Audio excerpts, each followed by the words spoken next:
And we are live. We are live. Alafia Mandala, Baby Fahudie. It's your favorite warrior, Blak Pantha in the building once again on the Isheshe interview series with my comrade and Baba Ode, father of hunters, Ogundiran. What's going on, brother? How are you today? I'm doing well. I'm doing well this evening. What about yourself? Oh, everything is good. It's all good. It's all great.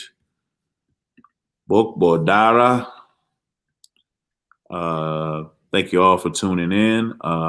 Please like, share, subscribe, hit that bell so you'll always be notified when the Mossi Warrior Clan channel is broadcasting. It is sporadic. I will let you know that right now between me, Shawn, Kofi, and whoever else wants to use the channel. So, hit that bell so you can stay tuned to all of our broadcasts. Give me 1 second when some people are asked to be invited. So I am inviting those people.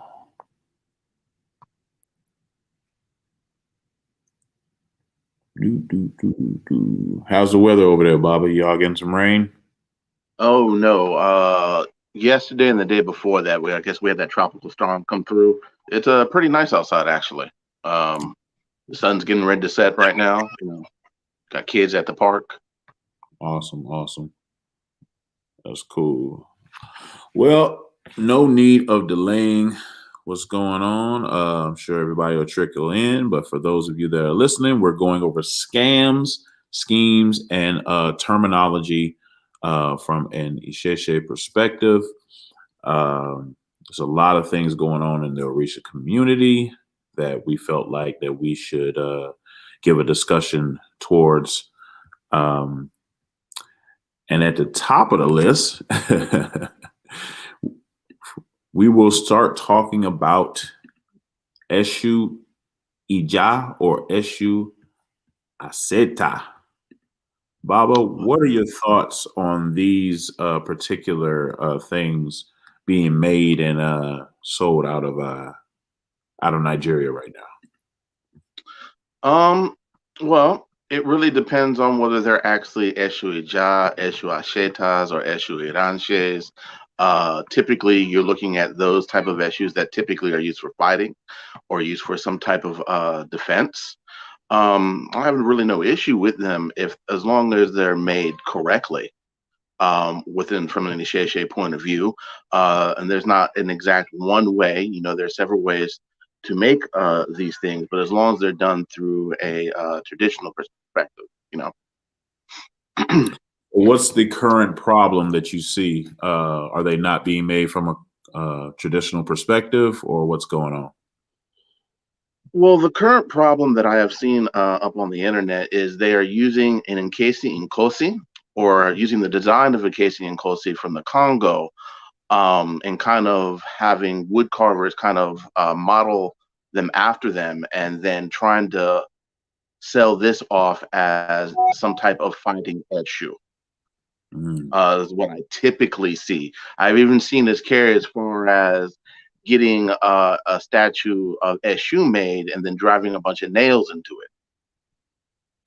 So for those that are not familiar with the Nkisi from the Congo, it's a part of their spiritual system found in spiritual systems called Leba or Kempasi, in which they use Nkisis.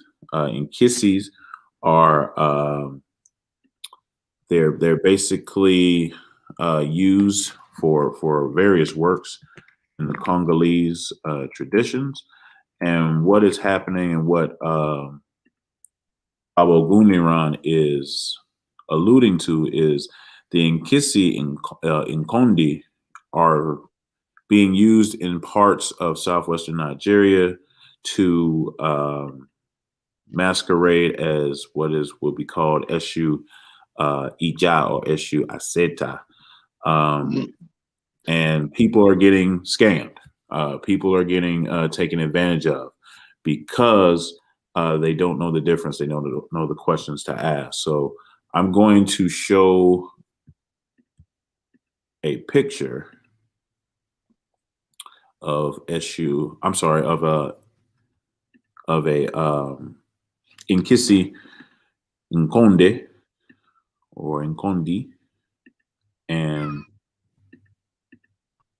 you're going to be able to see. So for everyone seeing this right now, this is an Inkisi Nkondi. This comes out of the Congo. This is not out of the Sheshe tradition.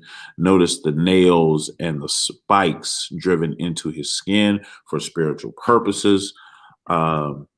This is what people are modifying to meet needs in order to sell them. Now I'm going to show you a picture of what's currently being promoted in parts of Nigeria.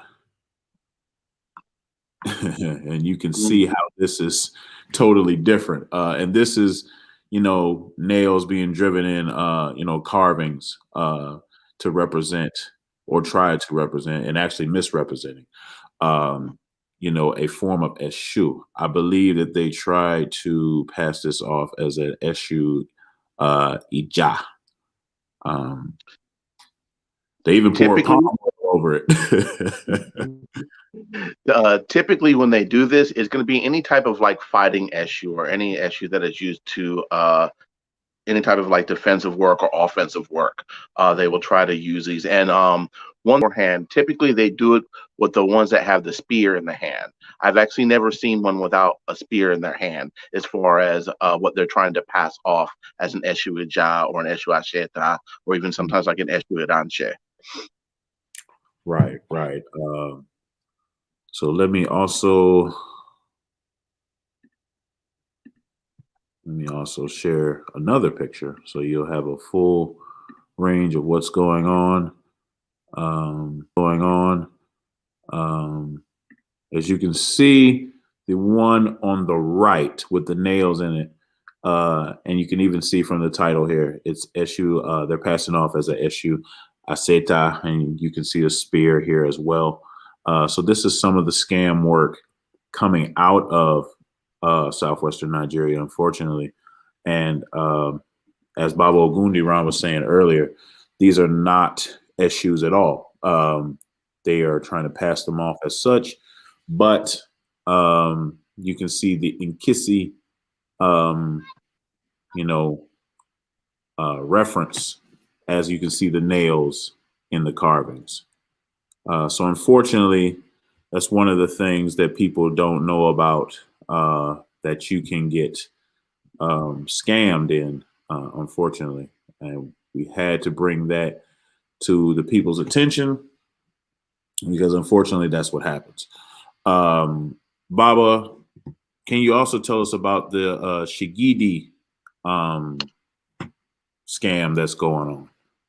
Yes. So the Shigidis are often, if it's not portrayed as an Eshu Ija or Eshu Asheta or Eshu Iranche, they'll try to pass off these same things as Shigidis. Now, Shigidi is a clay effigy. So if it's not made from clay, that's a huge red flag.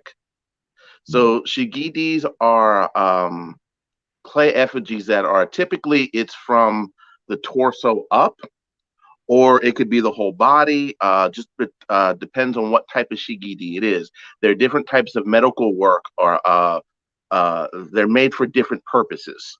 But a lot of people try to pass them off using also the shigidi. I mean, using also as trying to use the shigidi as an Eshu Iransho or an Eshu Ija or Eshu Asheta. But the biggest thing to look for is if it's not made of clay, it's not a shigidi. And can you explain for the people why there's so many Eshus and why they come in with these different names? Well, Eshu himself seems to be a very unique divinity when it comes to this, at least from my experience. Typically, the standard Eshus that come or that are given are mainly used for worship. They really don't have Like you can't fight with them. You can't like send them on errands. These are typically roads of Eshu that are made for particular purposes, and there's a number of them. You have like Eshu Awure, which is like a good fortune type of Eshu. You have Eshu Ebol, which is used for the process of Ebol. You have Eshu Iranche, which literally means like a messenger Eshu, but it's like an errand running Eshu. You have Eshu Asheta, which is used for defense work. I believe it's called what is it, a papita? I might be pronouncing that wrong. Is another type of Eshu that is used to turn around misfortune. So there is, and that's like a guard. So there is a lot of them. And that's only a few. We also have like Eshu Alaje, which is a money drawing Eshu. So there is a lot of different types of Eshus, but they're considered roads and made for particular purposes. They're not really made for worship. Some of them are because they have like a dual action to them. Some of them are made for just particular purposes, and they're made for that purpose. Awesome, so like awesome. if you have like if you have a like an Eshu Idanche, which is like an errand running Eshu, you use it with different spiritual work, and it's only for that purpose. You don't really worship that, just like an Eshu Ijah is used for fighting. You don't really worship that type of Eshu. That's what the normal Eshus are for. Awesome. So want to shout out some people in the chat currently. Peace, sister Anusha. I hope I said that right. Peace, brother Zane. Peace, brother Ron. Sister Benita. Brother Infinite Mind. Sister Juju. Brother Sutek with Niger Valley Civilization, whose logo is actually Eshu. His logo for his chat for his channel is actually Eshu. I believe it's Eshu Odara. Brother Kofi, peace, brother. I don't know if this is a brother or sister, but Tricidia, peace to you as well. Okay, so we'll move on. I wanted to show. Oh, just for a second, since you mentioned it, Eshu Odara is not a road. It's more of an oriki for Eshu that is commonly mentioned with people that practice Ifa. So sometimes it will be very hard to tell what between is a road and what is actually an oriki. That will just come with training and the people that you are involved with. But not every thing that you hear after Eshu's name will apply a road of an Eshu. Got it. Okay. So let's show some Shigidis and let's show what they are, what some people are promoting in different places as scams. So let me pull it up here. So this is what people are promoting as Shigidis. Again, you see the nails, you see the Nkisi influence. Again, people are trying to pass off Congolese art as Orisa art. And, for whatever reason, this trend is growing, and it's something that, we can't ignore as practitioners. But let me show you what a actual Nkisi looks like. Oh, you mean a Shigidi? They got me saying it. An actual Shigidi looks like. This is a Shigidi, as Baba Ogundiran says. It's a clay effigy. So again, if it's not made out of clay and they claim it to be a Shigidi, it's not a Shigidi. Let me show another one. Yeah, there are various types. This one, I think the clay is still a little wet, but it is a Shigidi as well. And now that I'm looking at it, it's probably Odu marked in it with the shells. Yeah. Some Ifa verses have preparations for different types of Shigidi. Interesting. So that makes sense. Let's show one more.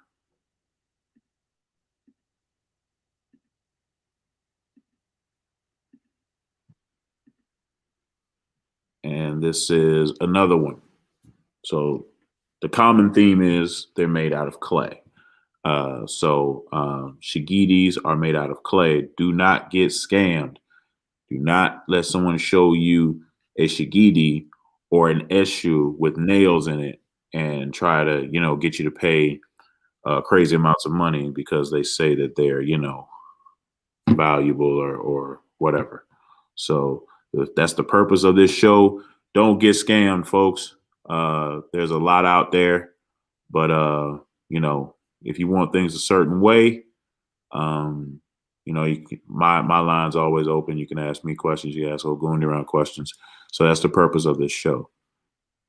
Before we go any further, nobody asked me about my hat. This is a one of one. Don't ask me about this hat. my inbox on Instagram. No, this is a one-on-one. I designed this hat. They sent me this hat. That's it. And I know Kofi is over there already hating. So no, you can't get this hat. This is a one-on-one. Before we go any further. Oh, and before we go any further, shouts out to brother Okunfo, the king of clothing. Go shop with my boy, man. Got some fire pieces over there. Okay, moving forward. Baba, can you talk about the Eleke ceremony in Nigeria and how it started to become, popularized in Nigeria? Well, there is no Eleke ceremony in Nigeria. This actually comes from the Cuban tradition of where you would receive, I believe at one time it was originally 4. Then the most popular is 5. Nowadays, I've seen people receive up to 9 Elekes. So even the tradition that first started off in Cuba is starting to change and morph as it continues to run through North America and losing even a lot of its own elements that were originally from the Cuban tradition. It seems a growing trend that I have seen that a lot of priests in Nigeria are actually starting to give out like bunches of Elekes at one time. They'll give out 5 or 7 or 9. You normally see pictures of them laying all out. Sometimes they'll have the corresponding bracelets as well with them. You'll see all the herbs laid out. This is something that's being adapted there. It's not part of their cultural context. It was never there. I think it's more of the idea that a lot of what happens is they will catch on to what people are doing here, and within the United States, particularly within the United States, you find a lot of influences from the Riyadh Ocha tradition. And the Eleke ceremony is a very big one. It's used as an entrance ceremony to a house. As far as its original usage. Of course, they also serve as protection from Riyadh Ocha, but in Isheshe, they're not there. At least not in the way that it's presented with all these Elekes and you receive all these Elekes at one time. Elekes there are more of insignias that identify a worshiper of a particular divinity. This is why you don't see a lot of Isheshe people wearing a whole lot of necklaces, because typically if they wear a necklace, it's going to be associated with an Orisa they particularly worship.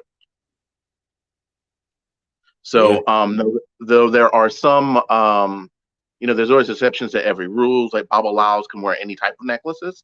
And then a lot of days with a lot of trends that are going on, you find a lot of people mass producing necklaces there and making different combinations. So it's kind of, in my opinion, I don't like it.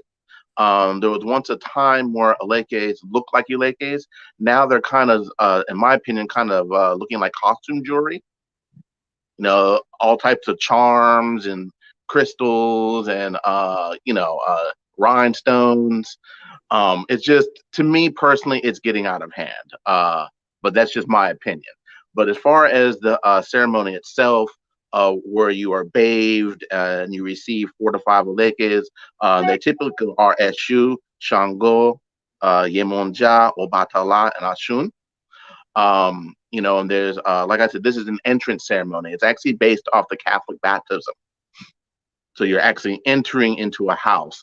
This is why they actually call it an initiation, because you're actually entering or initiating into the tradition of Regal de Ocha. Absolutely.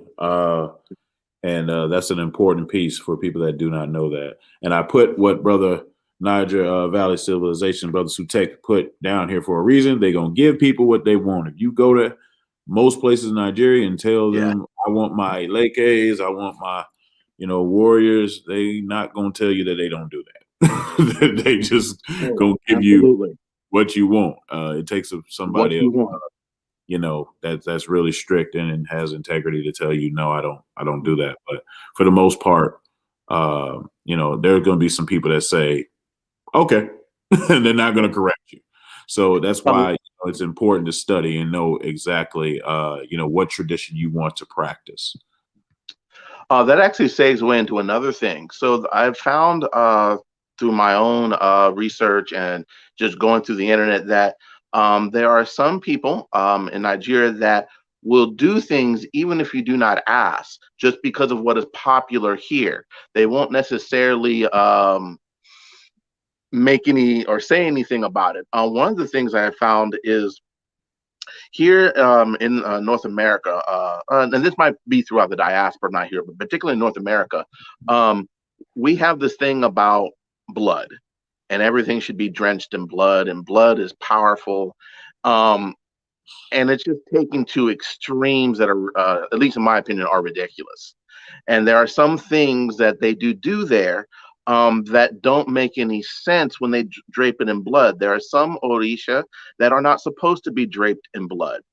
They're very clean divinities and have to remain somewhat immaculate because of what they attract. So just like the Eleke thing, it's what they're kind of catering to us without really telling us, oh, this is not exactly what we do here in our continent, but this is what y'all do, so we're going to give it to you whether you ask it for it or not. I'm not saying that's everybody there, but I have found quite a few people on the internet doing this, advertising it, and it's something that people here need to be aware of. They will do things. I've even seen a Cuban-styled Ogun done in Nigeria. Where they actually have the cauldron, except the tools are a little bigger. They actually had a blacksmith make larger tools, but it's done within a Cuban fashion.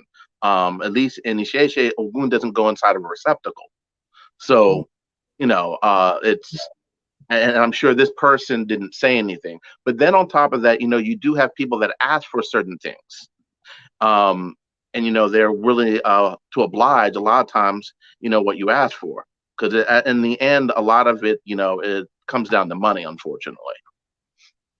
To answer your question, Brother Zane, yes, we're talking about bloods of animals.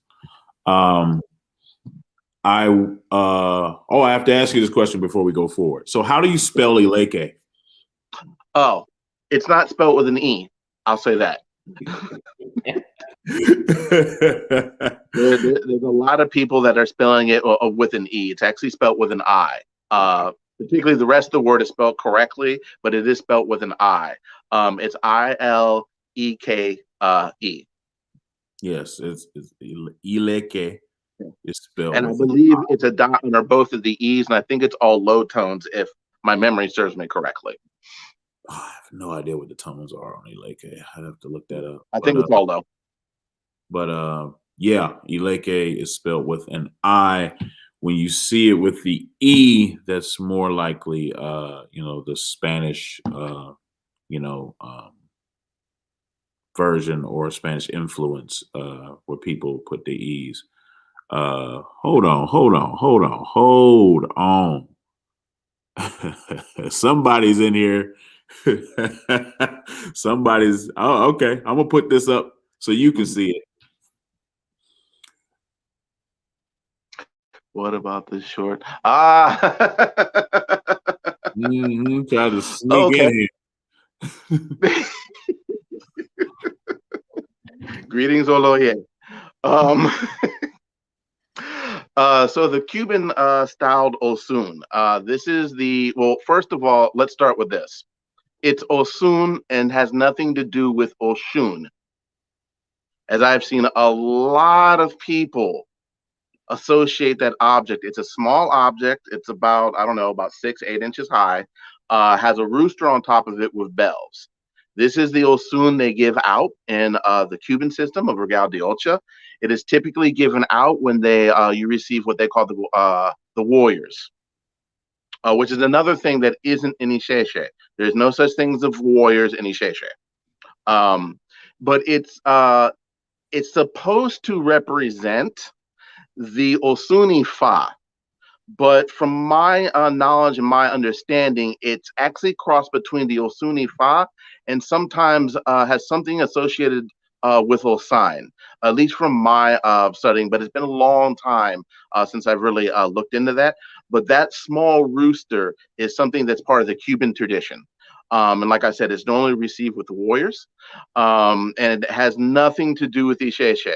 Though we have seen pictures in Nigeria now of the tiny Osun on shrines now. So they have kind of adapted this object. I've also seen the issues they use in Brazil, which are typically the small devil statues of various different types. I've also seen this also in shrines in Nigeria as well. Mm-hmm. So let me just show some pictures since give me 1 second because I want people to see what exactly we mean when we is talking about these Osun. So this is the Osun that comes out of the Cuban tradition. As you see the jingle bells and the rooster on top, they're miniature. You might be taught to put it at a high place in your house and not let it tip over. So this is coming out of the Cuban tradition. And go ahead. There's also a load placed inside of it. The rooster can come off. It's a screw. Explain what load is, Baba. A load within the Cuban system is like the spiritual content of it. They put loads into Olshuns. To Olsuns. I got me saying it. Into the Olsun. So the rooster can actually come off, and there's a top piece where the bells are connected to, and that lifts up, and they put a load or the spiritual packing inside of there. Then they close it back up and twist the rooster back on. This is also done with the Cuban style, what we call a leguas there, except they have a load and they'll form the cement around the load. This is not the way it's done within Isheshe at all. Even when they make, in some regions, the legbara, in some regions it's an indoor issue, they don't have a load inside of them, though these are also made of clay. But there's other ingredients that have been placed within the clay, maybe grounded, maybe powderized, that are mixed in with it, along with very other objects that might go like a parrot feather, some type of feather on top, or some type of blade that comes out the top, and of course with the cowrie shells and cowrie eyes. I believe this is actually where they got the influence from the elegua, for the eleguas in the Cuban system, with the cowrie shells and cowrie eyes. Also, their influence is probably highly associated with the Dahomey, as well as their Papa Legba very much looks like a lot of the Cuban styles issue as well. Yeah, they do. So you see the question on the screen, because I hear that question a lot. Is the process of the rooster that Otukwa came to Earth with?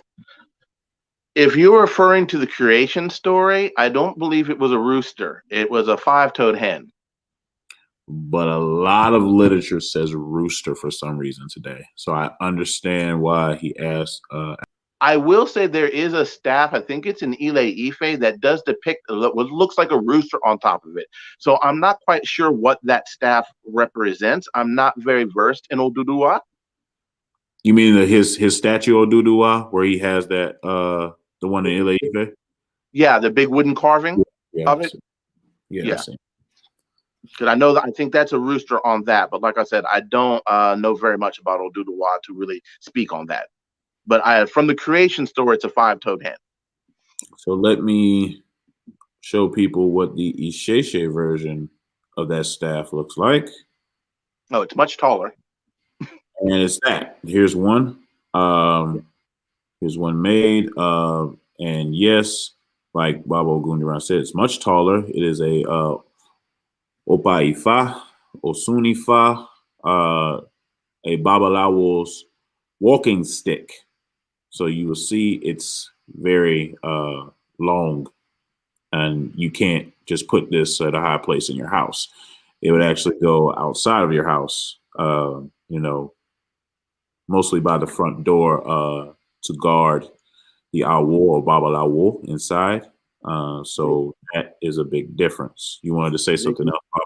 Yeah, they can also be put on the back patio. I've also seen a lot stuck, depending on how you have your, if you have an Ogun and how the Ogun is set up. And I've also seen a lot of them placed with the Ogun and sometimes the shoes that are outside. They run about 52 inches tall, maybe a little taller. Hmm. So just to give you an idea of how tall they are, where, like I said, the Osun from the Regal de Ocha can't be no more than 6 inches. Maybe 8 at best. It's definitely not a walking staff. Yeah, you can't walk with the Cuban one, not at all. Okay, so I'm gonna kind of put you on the spot here, Baba. Mhm. Yes. And I'm gonna ask you to not define, but just say what these are. Give me 1 second. Okay, we're back to the share. Take that off. I'm almost afraid now. Don't be afraid. What would you call these, Baba?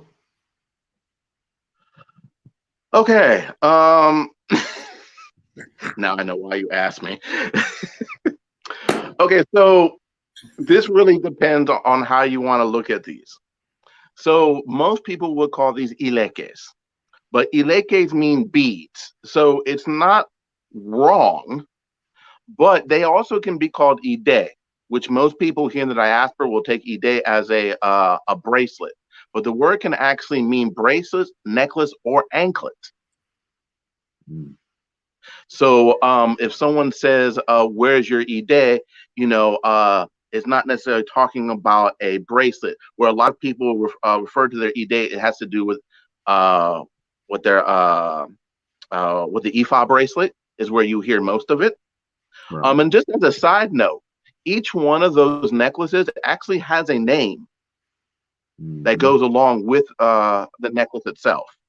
So to say Absolutely. ide is kind of generic, or to say ileke is kind of generic. They each have their own name. Yes, that's true. That's awesome. Okay, so you mentioned earlier the Cuban style ogun that some people are starting to adopt in Nigeria. Mhm. I'm going to put up some more pictures so Uh, you guys will be able to see what we are talking about. So, briefly, can you talk about this picture right here? this is the typical. Forgive me for those who speak Spanish. Guerreros, which is Spanish for warriors. And like I was saying, this is the Legua, which is they're all labeled.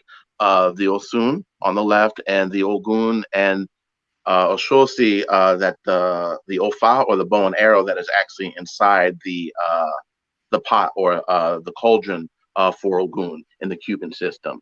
Typically, I think there's 9 tools that are given out, and the bow and arrow is one of them. There'll be like a miniature anvil, a miniature hammer, a miniature machete, I think a rake, a shovel, some type of small pry bar. I've lost count at this point. But they're typically miniature tools that are placed inside of an iron cauldron. So this type of elegua will have a load in it, or supposed to, which they have wrapped the cement around and molded the head. Matter of fact, if you go to a lot of botanicas and buy like an issue there, you'll notice that there's a hole in the bottom of it. This is where they actually put the load inside the issue, and then they cover that hole with cement, and then they do all the ritual work that they need to do to it. But this is what typically you would receive as the warrior ceremony from Regal de Ocha. Now, if you were getting it from a santero or santera, the Osun typically would not be present. That is just given out with the babalao, at least in Regal de Ocha. Okay. But yes, so now let's show you guys a picture. Oops, not video file. Let's show you guys a picture of an Ogun shrine. Since you've now seen the Cuban version, let's show you the Isheshe version. Oh, the implements. Got it. Yes.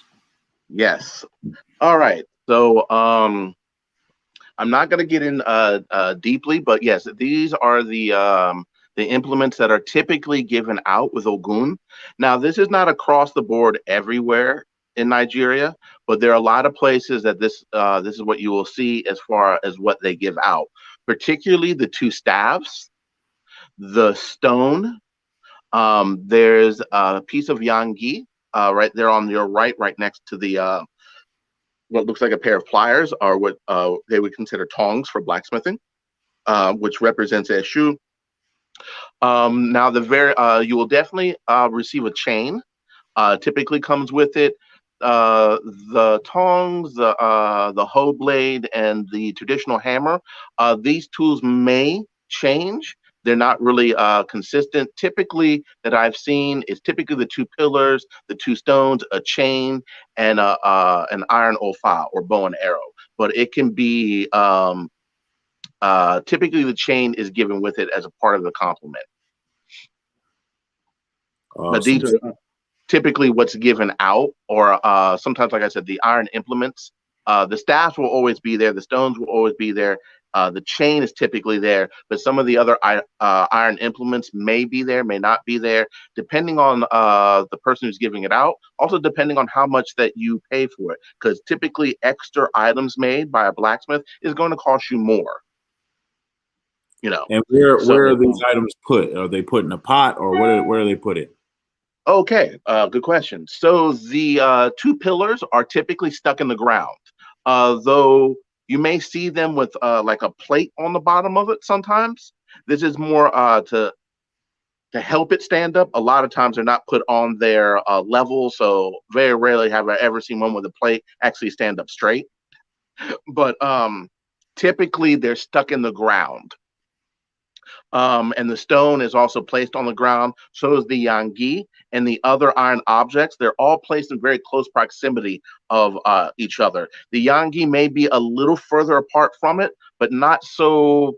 It may be 5 or 4 inches, maybe 6 inches at best, away from the other items, such as the stone, the two pillars that are stuck in the ground, and even the metal objects. Sometimes the stone may be pressed in the ground as well, not just laid in the ground. So it's kind of stable. But the stone will act as kind of like a focal point for Ogun. Understood. All right. Let's take this away. Now let's put up this picture and talk to me about the word on. Oh, you're not going to put that picture up, are you? I think I know what you're talking about. What are you talking about? Mm-hmm. You're talking about the fisherman? Not yet. Okay. Okay. The word dilogun. So within the tradition of Regal de Ocha, this word, they use this word. And paying respect to that tradition. For them to use it is fine. It's part of their tradition. It's what they use. But if we want to go to Nisheshe point of view, or even better yet, a language point of view, this word makes no sense. It's like saying 20 minus. So they're referring to the seashell divination, which is typically you would say erindilogun or owomerindilogun, which means 20 minus 4 shells or Kare shells, which makes 16. As you can see what Chief said on the screen. Oh yes, the infamous Dilo. The infamous. So this is an example of African words being sort of equations. I can remember our brother Dwayne Omowale Wong talking about how he noticed it in I believe he said the Congolese tradition that they had the same thing. So this is a Yoruba example. Dilogun mean 20 minus.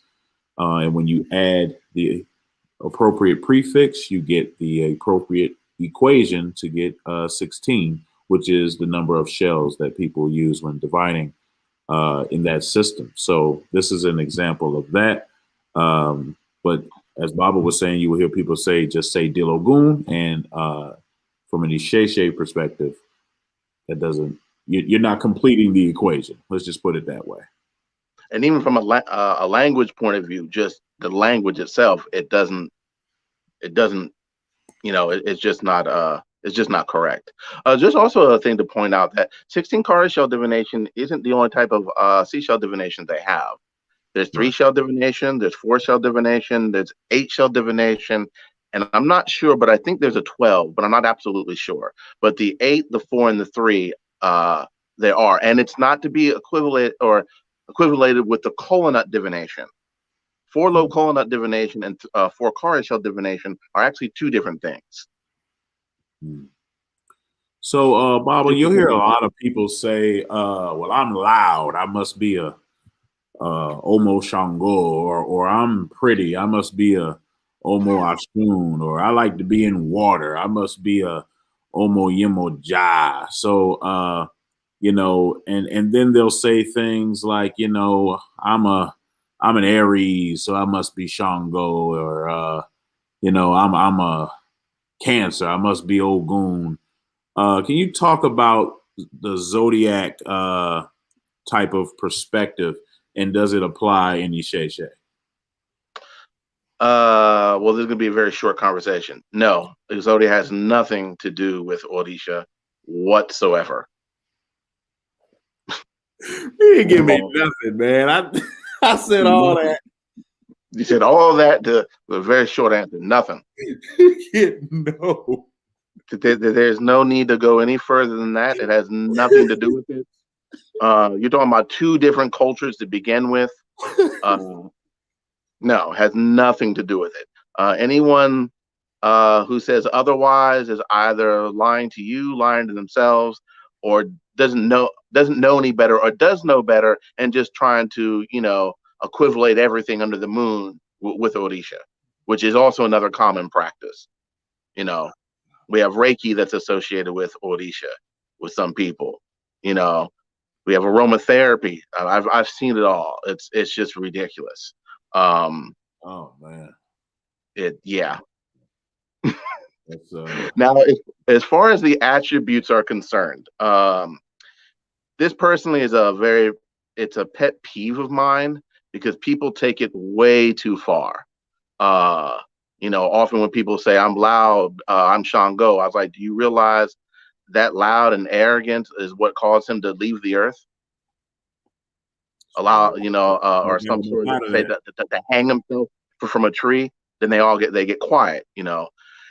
These attributes are, at least the negative attributes, are not supposed to be focused on.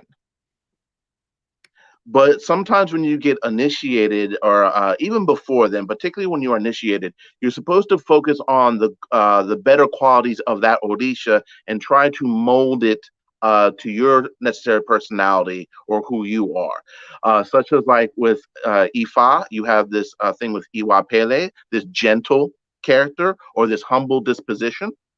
This was the character of Orunmila himself. So a lot of times when you become a Babalawo or training, you want to try to adapt this. It doesn't mean you're going to all of a sudden become that, but it's used as a to mold your character to better fit you and help you in life.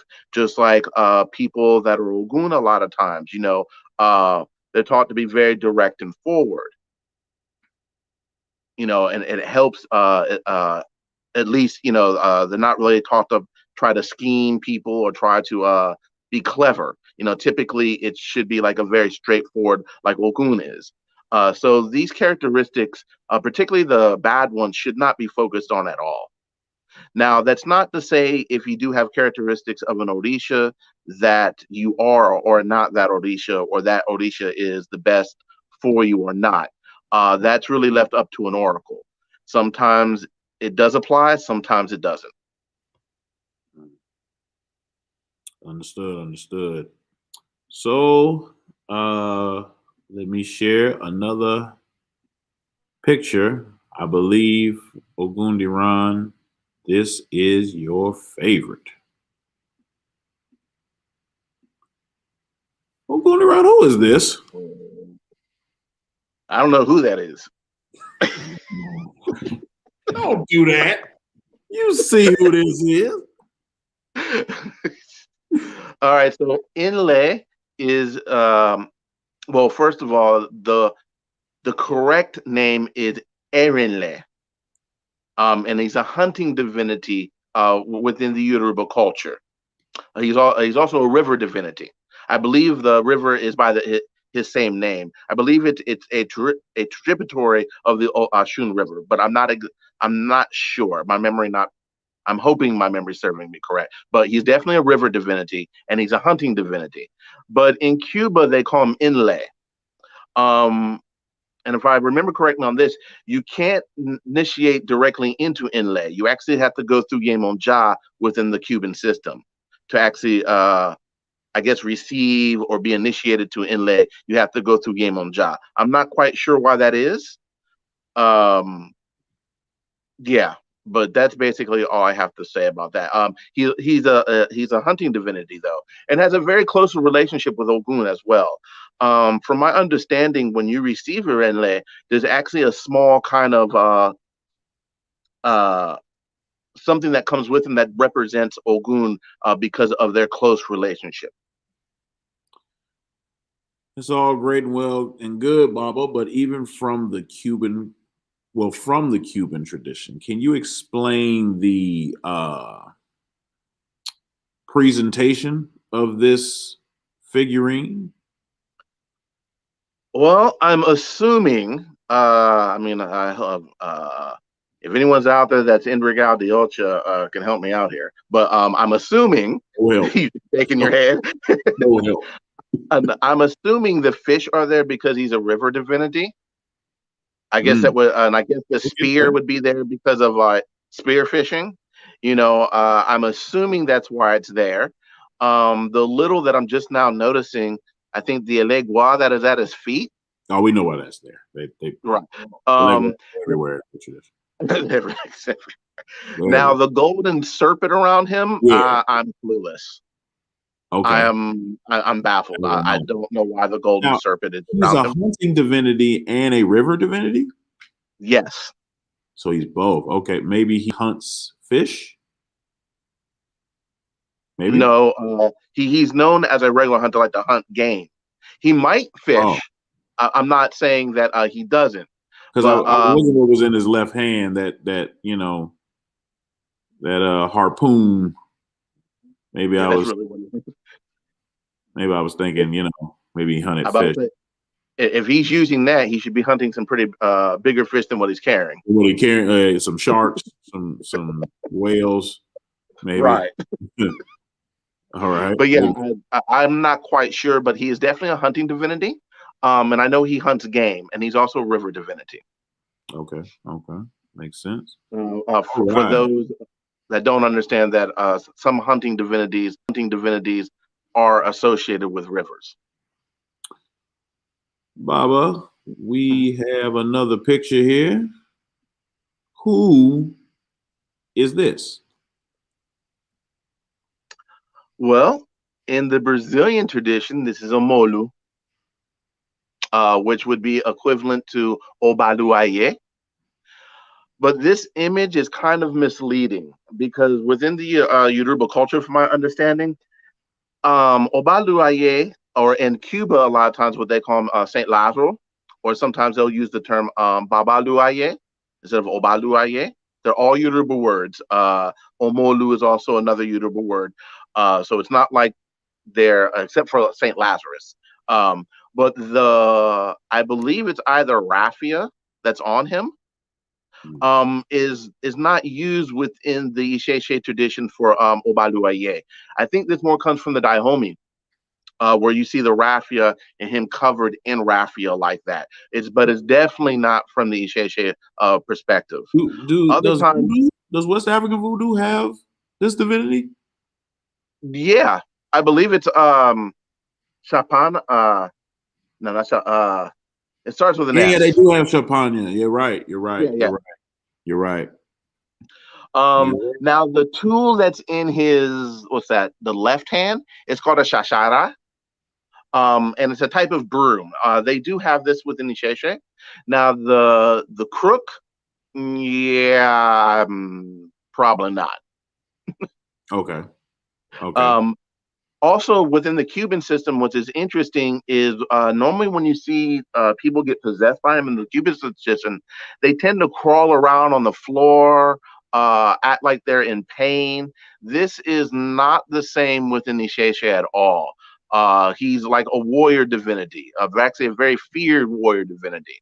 So there doesn't seem to be any type of weakness or ailment associated with him as far as when he gets possessed, but he is associated with smallpox, different types of diseases, and is known for causing them and curing them. But he's definitely a very powerful warrior divinity. And Baba Iwindara says in Candomblé, they place raffia on Obaluaye as well. So now that we've talked about the Cuban version of Baba Luaye, let's introduce people to Obaluaye. Oh, I believe that's the Elegan. Is that from Oyo? I believe so. Yeah, I think so. So yeah, you can see the shashara in his left hand. And what's in his right, the name of the Yoruba name eludes me right now, but it's like the lance of Obaluaye. It's what he uses like as a weapon to poke and afflict smallpox. The broom is also a cleaning agent and used to, from my understanding, dispel negative forces, diseases, and stuff like that. But as you can see, he has a coat of charms on. He's very highly associated with medicine. I think there's even Oriki that states that Obaluaye causes all medicine to become impudent, or that doesn't work, or causes it not to work. I guess this has to do something with the healing of smallpox. Various different things didn't work when they were trying to heal it at one time. You heard that, Shawn? I want you to hear that. So, but yeah, he's a very powerful warrior divinity. And particularly within this time and last year, a lot of people have been putting a lot of focus on this divinity, particularly since the COVID-19 hit. Stuff that don't work, man. So, Baba, we will see the term where people say Yemaya a lot, to describe what we call Yemoja. Can you talk about that difference? The Yamaya seems to be a corruption of the word Yemonja or Yemonja, but you'll hear the Spanish use, or not the Cuban tradition, and that influence. or Spanish people speaking people use Yamaya. Um, Even lately, I've even heard it really mispronounced as Emoja, Hmm. which is really off the wall. Whoa. He was from Kwanzaa? From Kwanzaa.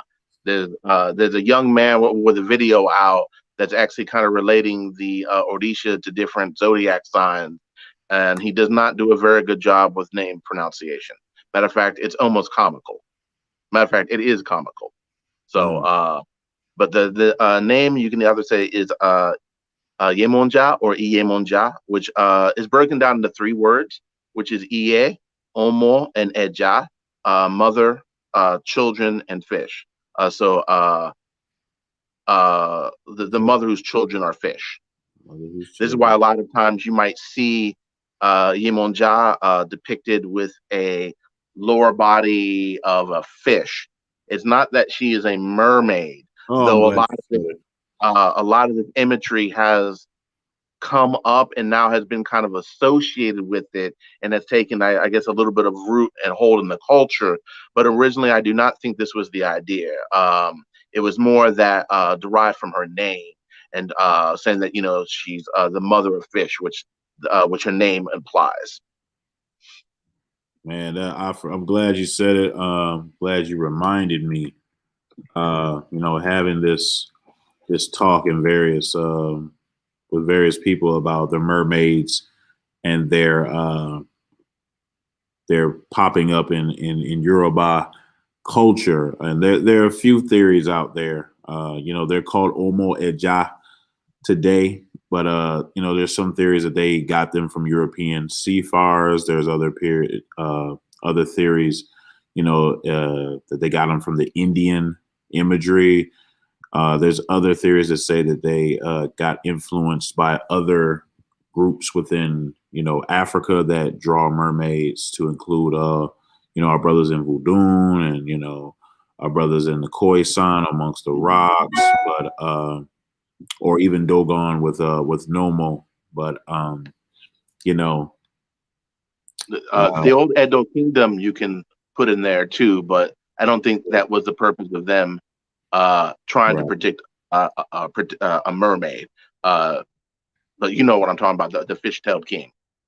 Yes, I do. Dopo.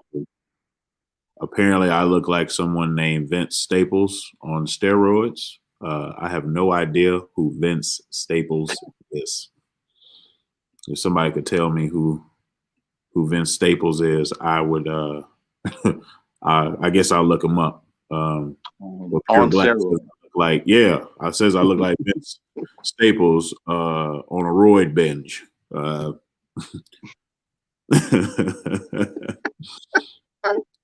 Let's see. Let's get back to it. Aganju, the Orisha Aganju. Is there any relation with the Orisha Aganju and volcanoes? No, at least not any Sheshe. This seems to come from the tradition of Regadio to the Cuban tradition. I don't even think there's any volcanoes in Yoruba land, actually. At least not that I'm aware of, or not that I've heard anyone speak about. So no, he is not associated with the volcano at all. He's another a king of oil that ruled, I believe, after Ajaka, which is sometimes Shango's, the historical figure of Shango's younger brother. I believe he ruled after Ajaka. His name I don't remember, but it uh, has something to do with his face or the stern look of his face or something of that nature. I can't remember the exact translation, but he was a Lafine of oil. So he sounds like another fire divinity. Something like that. Yes. Okay. And there are a lot of them. So if you hear me say that, people, it's a reason. Oh, I can't wait to put this picture up because I know that 90% of the people in this chat have have experienced this in some time being on Facebook. And I will read for those that cannot see. Because that's kind of I am small for me. Babalawo I am from Nigeria. I am a high priest of Ifa, not a low priest, but a high priest. And I am Not a midland priest. I consult Ifa, and I have a store of traditional materials, and I also buy traditional materials in all in all countries here. With the massive world expedition in a few weeks and the initiation of Eshu, initiation of Ogun, initiation of Oshun, initiation of Obalu Aye, initiation of Shango, initiation of Oya, initiation of Egungun, and other traditional initiation. I also have traditional stores, and I'm not going to read the rest of this, but everybody has probably been through this right here in your box, bothered the hell out of you. You ain't asked for these folks. You ain't say you was interested, but somehow they found you, and showed you my ancestor. Your ancestor told me to tell you, that it's like the old Jesus thing. The God told me to tell you. Hey, get out of my inbox. Who are you? Let me tell you something, people. Do not entertain these people. Just don't do this. I always hit them with Eji Ogbe, which talks about they come looking for Babalawo. Babalawo does not come looking for clients. So please let us beware, and those who are doing that should stop. I think it's Wiwa Lawa Babalawo. A good Babalawo is searched for and not advertising himself. So this is actually in the tradition that one shouldn't badger people for clients. But you got anything to add to that, Baba? I wish they would stop. You are right. I get at least 2 to 3 every month. It's bad.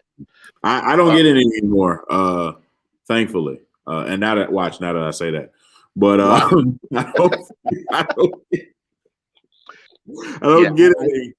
And I definitely get 2 to 3 every month. Sometimes from the same people I told to leave me alone. Some people I have to block. I will say one thing: they are persistent. No, you didn't, Shane. Let me put this in. He talking about he thought they was our folk. No, you didn't. I ain't never got in nobody inbox on this channel and said nothing about y'all can come to me for this, that. I ain't never did that. No, you did not. I don't do that. I don't have to chase nobody for nothing. Shoot. Yeah, I would highly recommend if someone's coming looking to get clients this way or work this way, to leave it alone. Tell them you're not interested, block them. But if you're going to do so at your own risk. I would definitely, avoid this type of thing, and especially if they come looking for it. You don't know them; they're just inboxing you. Oh, definitely avoid it. If you want to be placed with a Babalawo or a Babalosa, a Babalorisha, or in the many titles that we have to denote priesthood, I can get you to someone qualified. You don't have to rely on somebody getting in your inbox. I'm laughing at Niger Valley Civilization. He said, I teach you Shay yoga, $900 per lesson.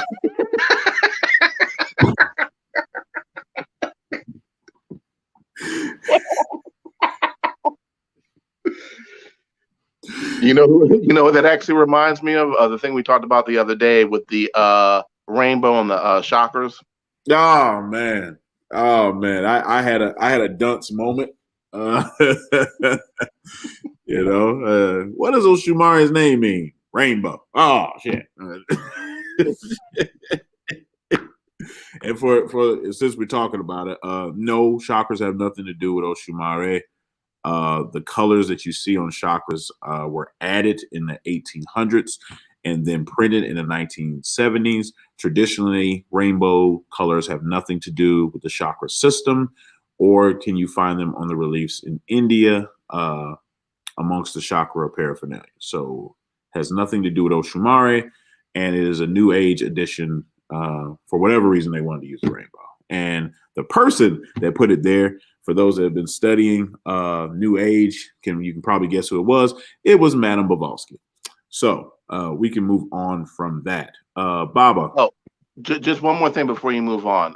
Speaking of chakras, since you didn't actually say it, I want to be clear. Chakras have nothing to do with Isheshe at all either.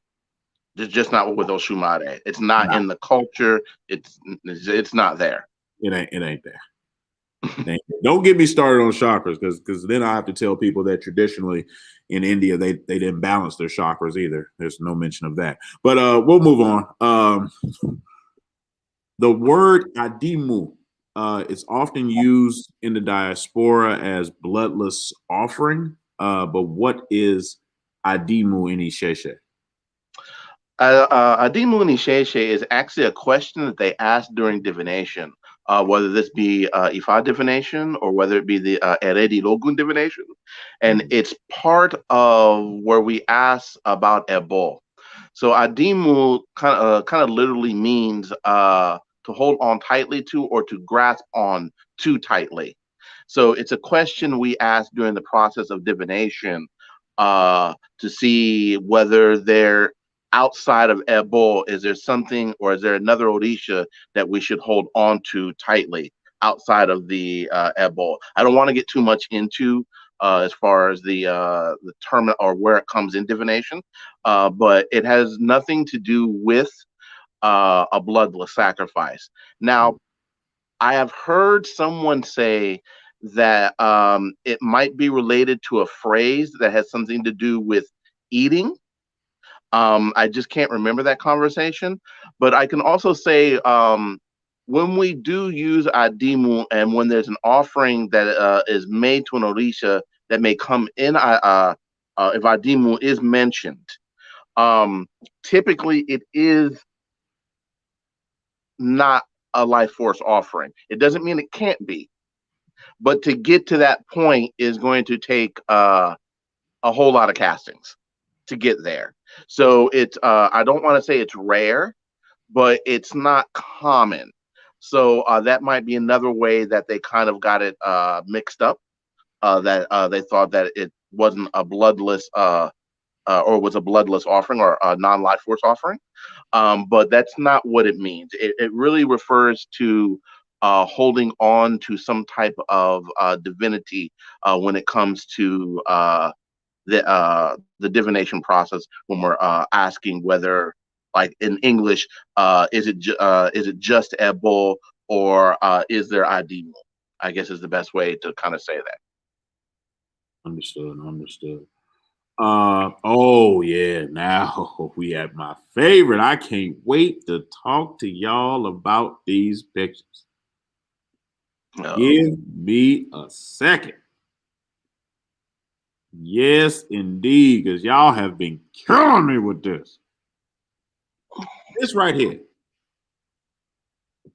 Many of y'all put this accent mark at the end of Ashe. This accent mark right here. Many of y'all do this, and y'all don't know how much y'all piss me off because this accent mark that y'all put here is often looks like an apostrophe, and it's not even a Yoruba tone. You're not saying Ashe, you're saying Ache. You're not saying it. Let me show you what the accent marks look like on Ashe in Yoruba. Oh, y'all be pissing me off with that accent mark. It's a pet peeve of mine. I think it just comes from the language that they speak. Where they put that kind of high tone. Speak Spanish. We trying to speak Yoruba. So this right here is the accent marks. You have a low tone over the A and 2 dots under the E. That is the accent marks for Ashe in Yoruba culture. That is what it is. And you'll see I got my source right here because I didn't want to just take a picture of it out of Fama's book. But this is the Journal of Religion in Africa out of JSTOR. I have another one just so y'all can say that Panther while you're putting up that picture, crazy. Here's another one. This is out of Oxford. You see again, low tone over the A, dot under the S, dot under the E. Ashe, not a random floating apostrophe at the end of the E. That's not Ashe. So another thing I would like to point out is the E with the dot underneath it makes an sound. It's not an A sound. So a lot of people even say, even without the tonal marks, they'll say Ashe, and it's Ashe. Ashe. Right. So while we're on this subject, a lot of people use this word wrong. Oh, you going there? Oh, okay. All right. Yeah, I'm going because it's I'm tired of. Go ahead. I'm tired of hearing it. So Ashe typically when people say it at the end of things is like saying like let it come to pass, or for those Freemasons out there, so mote it be.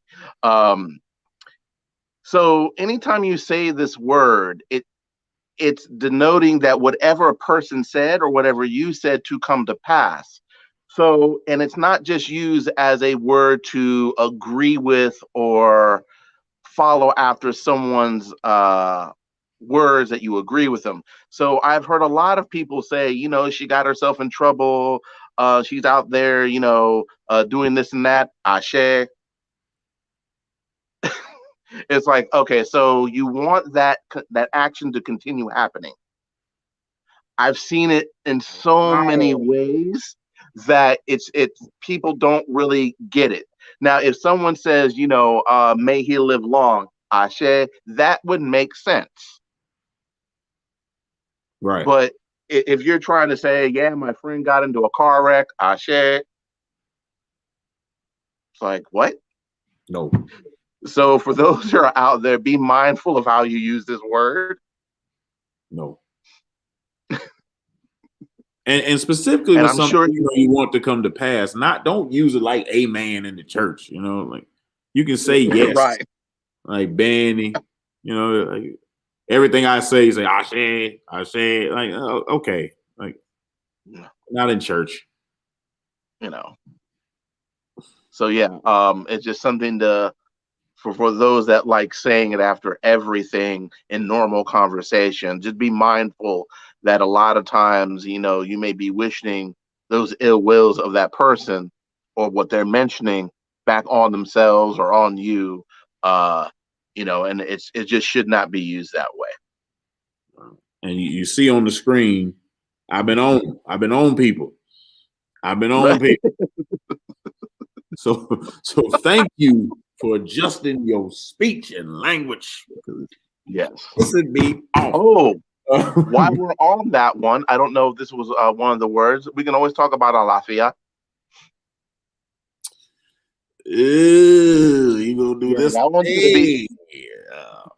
Yeah. So for those that just greet people with Alafia, you need to realize if someone came up to you and just said health, this is what you're basically saying to them.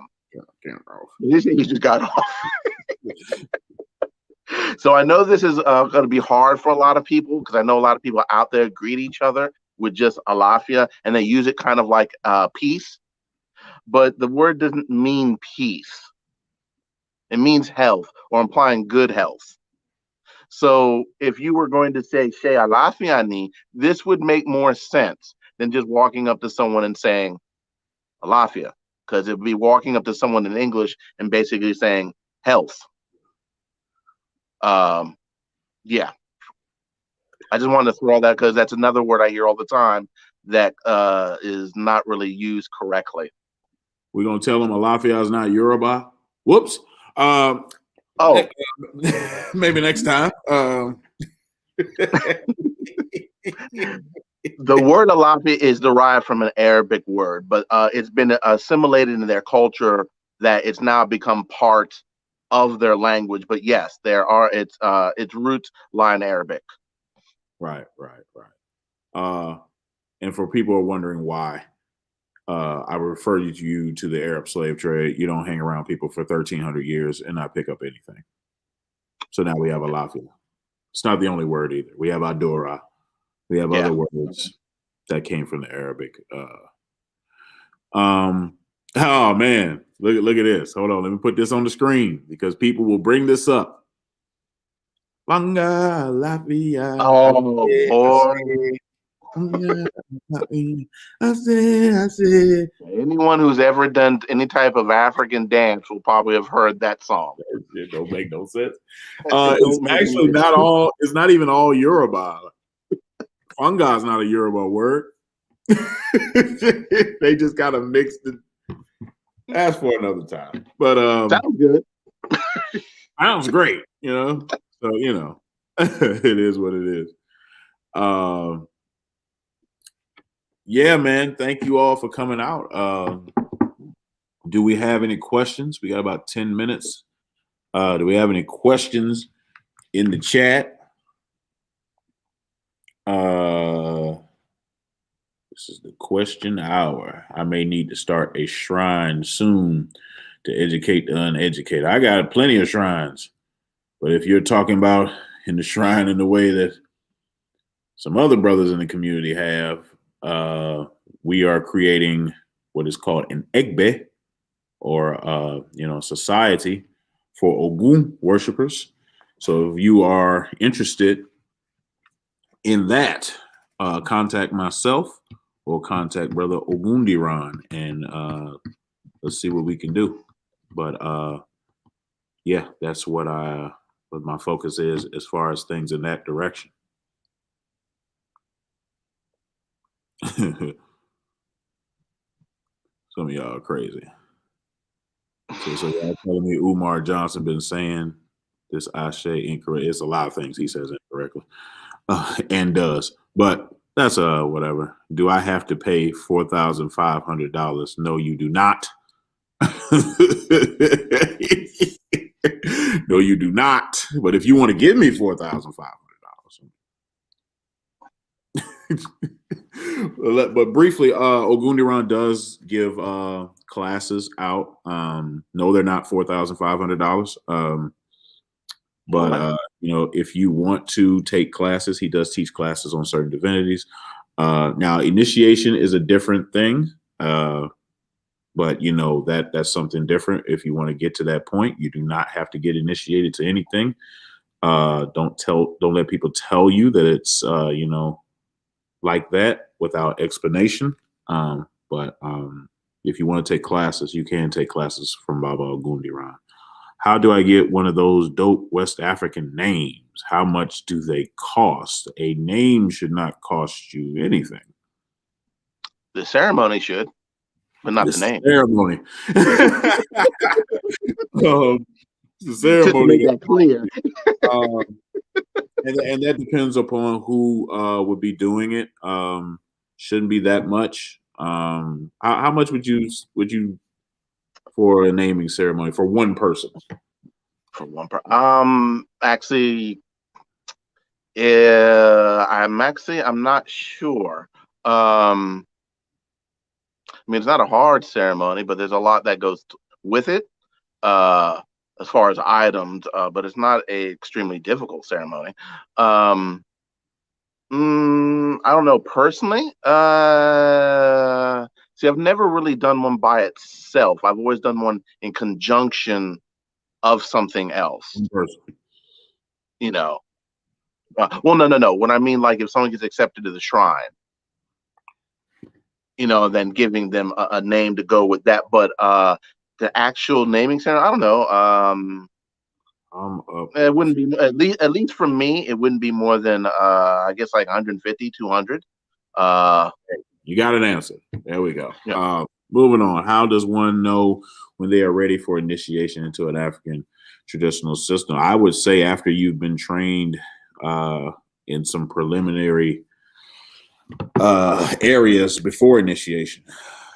I know a lot of people get initiated and then go to the training, but it's actually supposed to go opposite. We just start out behind here in America most times, but I would say after you've learned some fundamentals within the system that you want to be a part of. Speaking about also of initiation, initiation does not mean you become a priest. I just want to put that out there because there's a lot of people that think that, especially right after they get initiated, I'm a priest of this Odisha.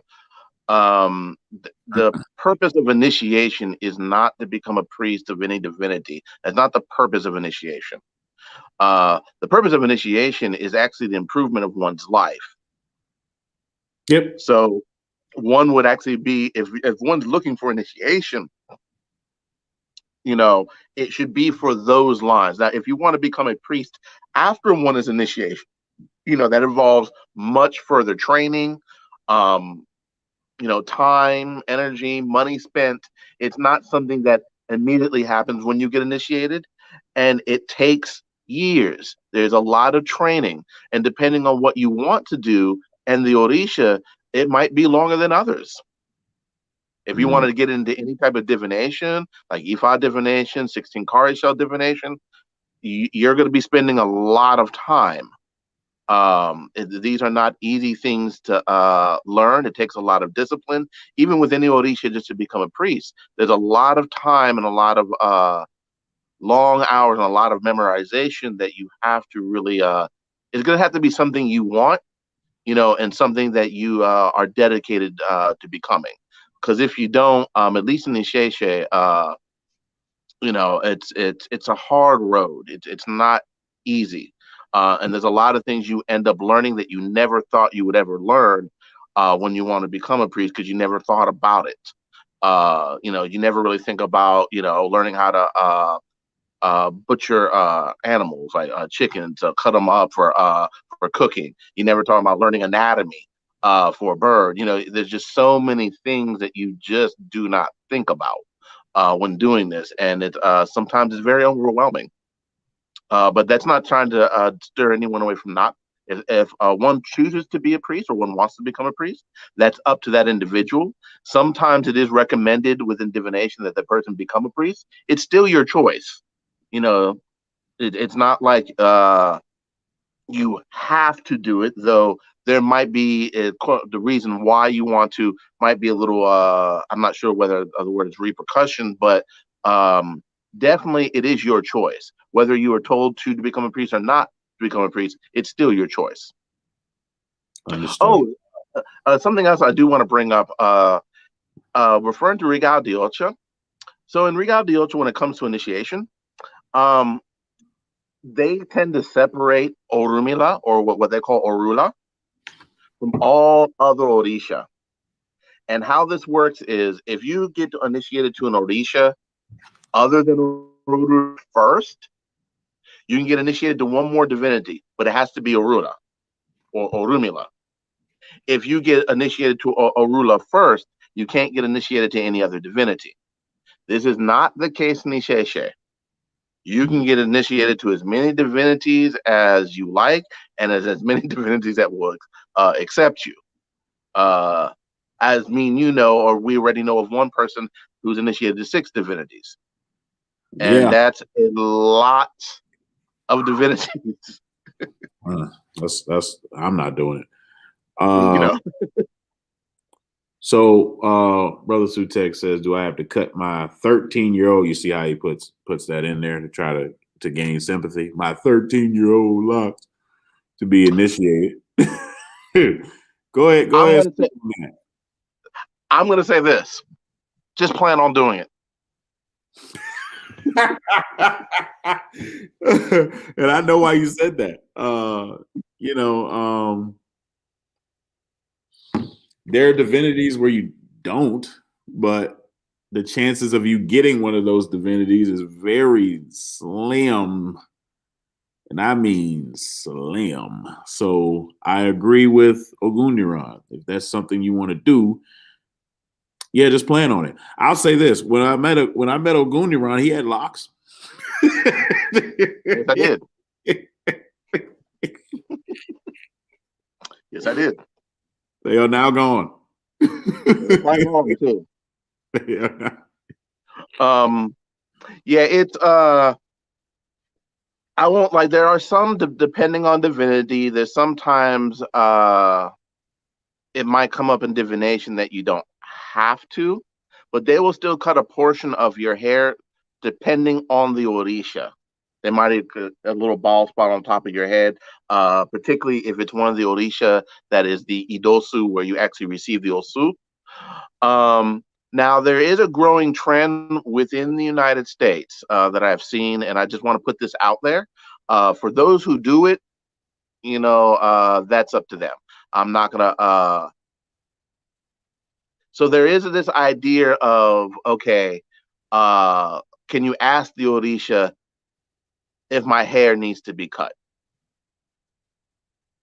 Or I'm going to ask the Orisha, this is referring to the priest, if my hair, can this person keep their hair?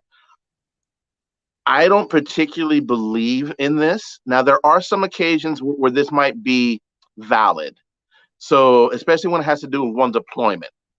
So, let's say, since we're speaking about locks, if this guy was a reggae star, that his look and his locks were a part of his the way he makes his money, then yes, I would ask. I wouldn't assume that it would be yes, you can keep it.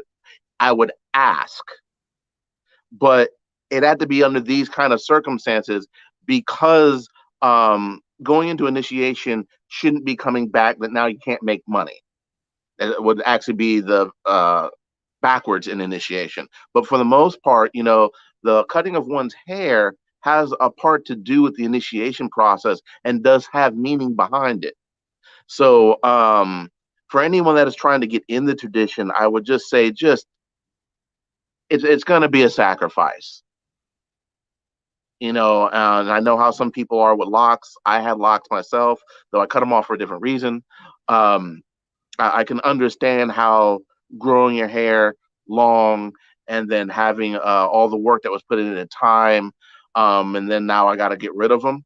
Well, you really got to ask yourself, do you really want to get initiated to Orisha then? If you're not willing to put forth that sacrifice, because what you're really being prepared for is initiation is like it's like a wedding. You're getting married to the divinity. So this is one of the ways they prepare you. So if you don't want to take that sacrifice, then I have to question: do you really want to be initiated? And like I said, initiation is not mandatory. You can receive Orisha, a vessel or an icon of Orisha, and not have anything to do with initiation, and still be able to communicate and work with the divinity.